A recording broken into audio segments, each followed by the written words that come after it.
everyone, this is Lomi, and last weekend I published another book, so I wanted to make another Nendoroid to go with that series. This time I'll be making Andrian from Spectrum Legacy. I actually wanted to have this done the day the book went out, but we're at the busy time of year, so I didn't quite make it. I bought a bunch of Nendoroid doll bodies for customization purposes ages ago, and I've got a faceplate I can wipe and plenty of fabric scraps to use, so I should already have everything I need. I want this character to be dressed in lots of fuzzy material in varying shades of brown to kind of resemble fur or hide because he's from a cold region. So I drew up a couple quick patterns to fit this little doll and got started with the pants. I'm not positive this butter suede fabric will be stretchy enough for what I have in mind, but we'll see what happens. Sewing for dolls like this is always a challenge because they're tiny and the seams get bulky really fast. So since I'm using all knit materials that won't fray, I cut my hems really close, maybe only about 2 millimeters from the stitching. But this helps me reduce bulk, and the edges don't have to be hemmed or finished, which also helps.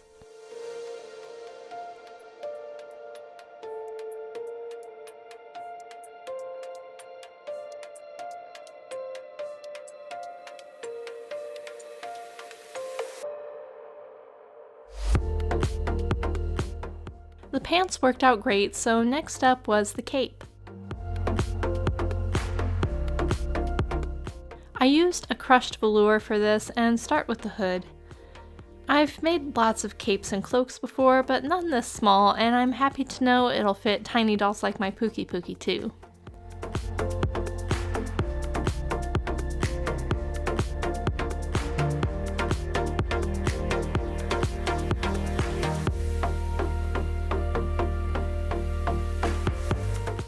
Just like with the pants, I trim the hems close, but because this material is prone to rolling, I fold the edges over and hem them so the edges of the hood and cape will have some weight to them.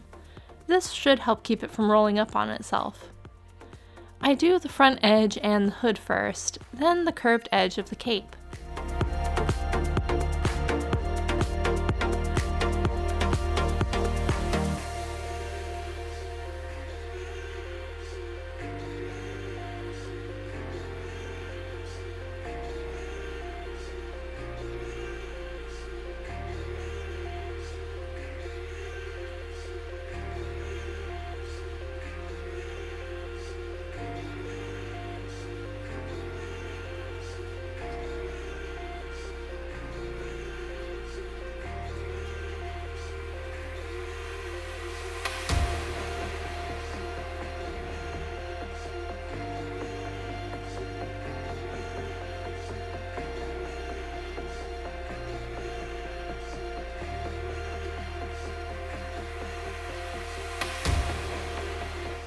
After I sewed the cape together, I found some leftover fur trim that I thought I could use for the outfit.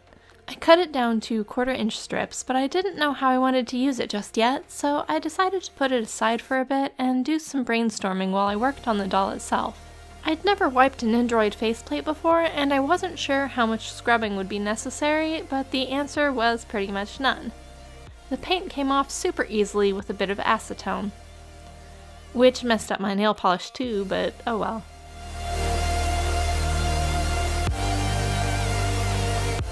Once the faceplate was blank, it was time to dye the body because Andrian is blue.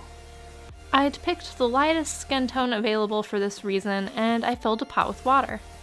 I started with 2 tablespoons of Rit Dymore in the color Kentucky Sky, since that was what the instructions had suggested for something so small. But after a full minute in the boiling dye pot, the faceplate hadn't taken any dye at all. I knew it was hot enough that it should do something, so I doubled the amount of dye and dipped the faceplate for another minute. Color theory wasn't my friend because instead of turning blue, the cream-colored faceplate turned white. So I added 4 more tablespoons of dye, bringing the total up to 8, which makes half a cup of dye to 1 gallon of water. This time I started seeing results. I decided to move on to the rest of the parts, and ultimately it took a full 5 minutes in the dye pot for the color I wanted. But this was where I learned the Nendoroid jointing system is a different type of material because none of the joint pieces took dye at all. Not a bit. There wasn't anything I could do about that though, so it was time to move on. Back when I bought faceplates for the first Nendoroid I did, I also bought some braided hair to use for Andrian because I didn't want to deal with making a braid on my own this time. So I just airbrushed it black with Vallejo paints. Normally my spray booth would be on my table, but that's where some doll molds are sitting to cure, so I set up on the floor this time. I used a high gloss black because I figured it would look nice without needing me to do any additional shading. I really love how easily it went on and how well it covered.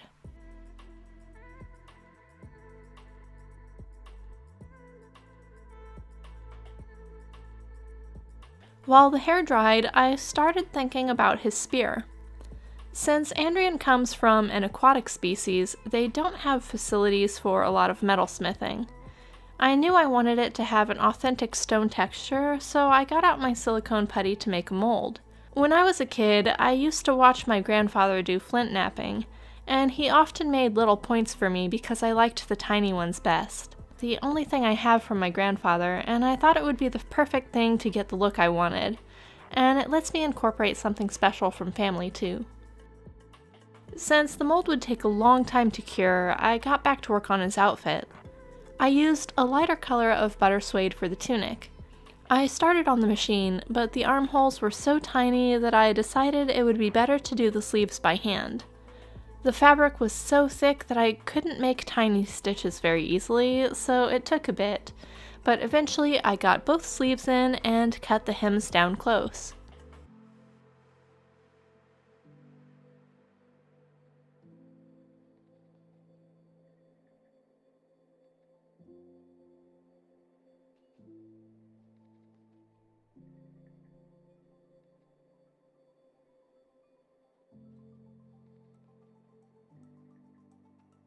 Afterward, finishing was just a matter of sewing the sleeves and sides shut by machine. Like with the pants, I didn't need to hem anything, which let me keep the clothing thinner. Partway through this, my camera went dead and I didn't notice, but I also added a standing collar to help hide the neck joint that didn't take any dye. After the tunic was done and I'd added Velcro to the back to hold it shut, I made a wide belt from a scrap of vinyl and sewed a little piece of cord to it to create a bit of visual interest. My cover artist used a lot of texture and ropes and things, but it's hard to scale that down in fabric, so anything that just kind of hints at it is good enough for me. The belt got a snap for a closure. Then came what was probably the hardest part of the outfit, the boots. I don't know why, but I really wanted to use a Sherpa fabric for this, even though it's way too bulky. So I cut the fur lining of the fabric down to be as non-fluffy as possible. Well, I did leave a little extra fluff around the top edges of the boots so it would stick out and be cute. Then I sewed the boots by hand. These had a whole 1 millimeter seam allowance, so sewing them is not for the faint of heart.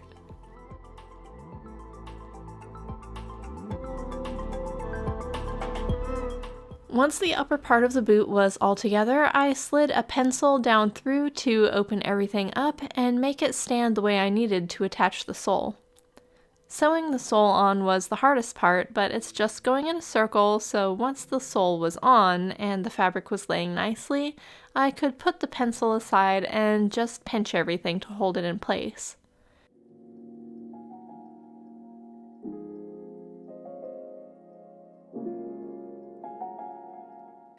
Getting the boots on over the pants was another challenge, but I got it.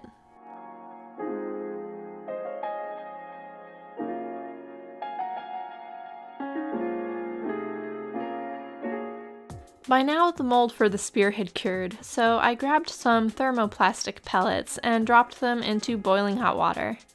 As soon as they turned transparent, they were ready to use, so I scooped a few at a time and squished them into the mold.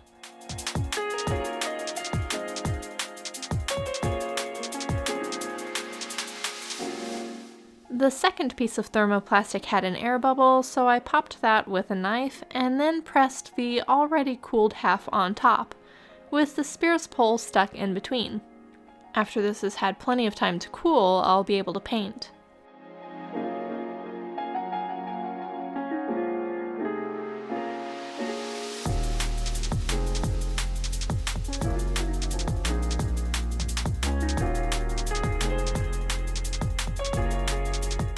Around this time, I decided the best place for that fur trim would be to sew it around the edges of the cloak, so I sewed it on by hand. It took a while though, and I got distracted watching a stream while sewing, so I didn't do a good job of staying in frame. When the cloak was finished, the spear was cooled, so I grabbed a brush and some craft paints and got to painting. I don't know how convincing my stone painting turned out, but I really enjoyed doing it, and I'm really happy with the general shape of the spearhead.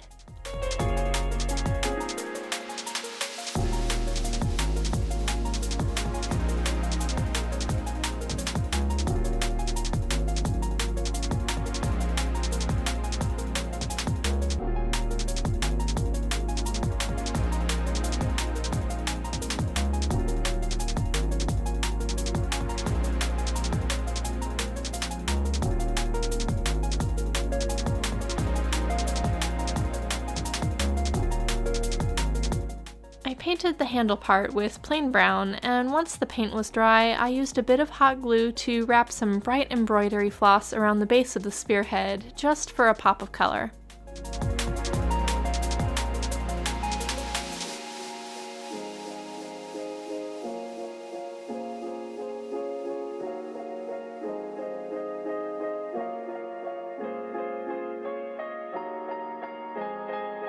I left it long and tied it in a knot so there would be some hanging threads too. Then came the very last step, which was giving the doll a face. I know that's probably most people's favorite, so it's also the longest part of the video. I started with 2 layers of Mr. Super Clear on the faceplate, then started experimenting with shapes for the eyes with a mechanical pencil. Yeah, just a regular pencil. I'll draw over it with something blacker later, but this really crisp fine lead erases easily and gives me good guidelines.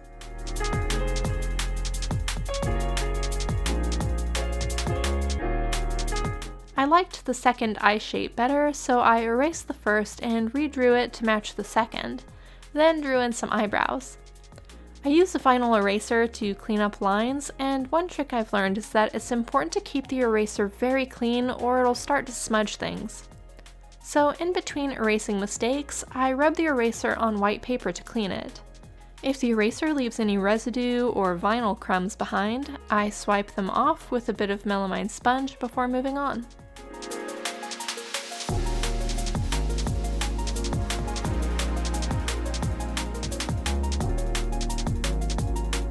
Once I had some guidelines I'm happy with, I grabbed my Arteza watercolored pencils and started coloring in the eyes.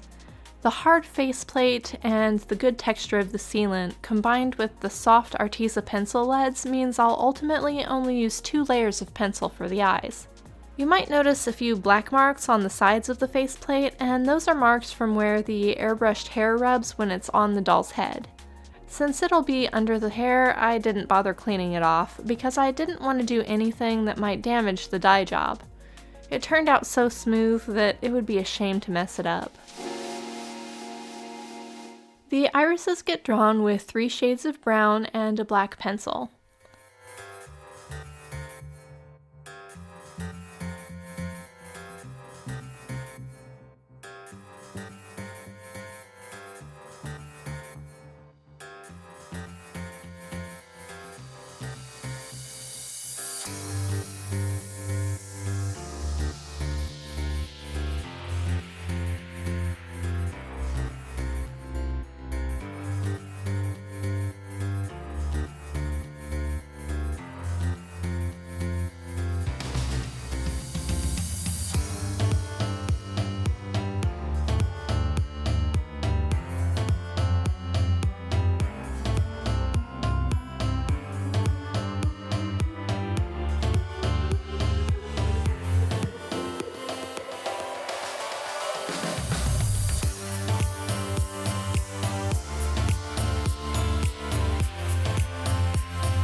After the second layer, I'm happy with the intensity of the brown, but I decided to switch to white gouache paint for the whites of the eyes, and also for the mouth, because Andrian is a cheerful character, and I picked a faceplate that would let him have a soft, smiling expression. I added some shines to the eyes with the white gouache, then went over the whites of the eyes to brighten them up a bit.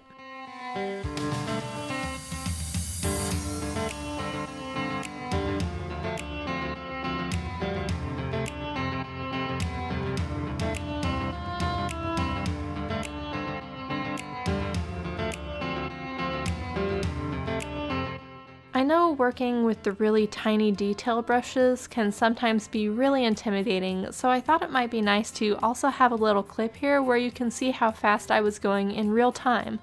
And also so you could see that my hands were actually trembling a good bit. I am not steady-handed at all, but by going slow I can usually get pretty accurate brush strokes. Patience is always key, and in case I mess up, this is a water-based paint, so it'll be easy to clean up.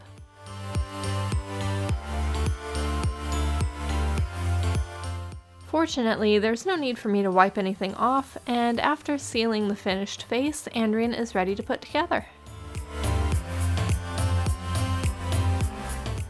I think he turned out really cute and sweet, and he's adorable in front of the beautiful illustration that graces the third book's cover.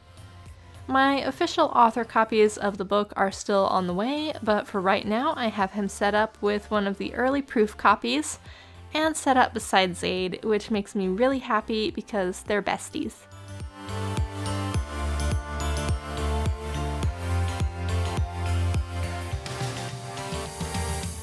And that's all for today though. Thanks for watching. Bye.